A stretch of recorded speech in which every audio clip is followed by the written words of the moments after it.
સુરતમાં હાલ ભર ઉનાળે ચોમાસા જેવો ઘાટ સર્જાયો છે। પૂર્ણાથી યોગી ચોક જતા બીઆરટીએસ રૂટમાં કેનાલના પાણી ફરી વળ્યા હતા, જેના કારણે વાહન ચાલકોને મુશ્કેલીનો સામનો કરવો પડ્યો હતો। બીજી તરફ કેનાલના નીચાણવાળા વિસ્તારમાં પાણીની બૂમ ઉઠી રહી છે। ઘણી સોસાયટીના લોકો પૂરતું પાણી મળતું ન હોવાથી વેચાતું લેવા પણ મજબૂર બન્યા છે। ભારે વરસાદના કારણે જે રીતે પાણી ભરાય છે તેવી જ રીતે પાણી ભરાયા છે। બીઆરટીએસ રૂટમાં પાણી ભરાતા પૂર્ણાથી યોગી ચોક બીઆરટીએસમાં લોકોને પારાવાર મુશ્કેલીનો સામનો કરવો પડી રહ્યો છે, જેથી લોકોમાં રોષનું વાતાવરણ જોવા મળી રહ્યું છે।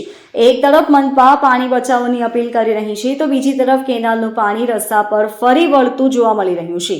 ઉનાળાની શરૂઆતમાં જ મેટ્રોની કામગીરીના કારણે પાઇપલાઇનમાં અસર થતી હોવાથી પાણીના ઘણી જગ્યાએ કાપ રહેતા હોય છે, ત્યારે કેનાલનું પાણી પીવાથી લઈને ખેતીવાડી અને સિંચાઈ સહિતના ઔદ્યોગિક એકમોમાં પણ ઉપયોગી થતું હોય છે।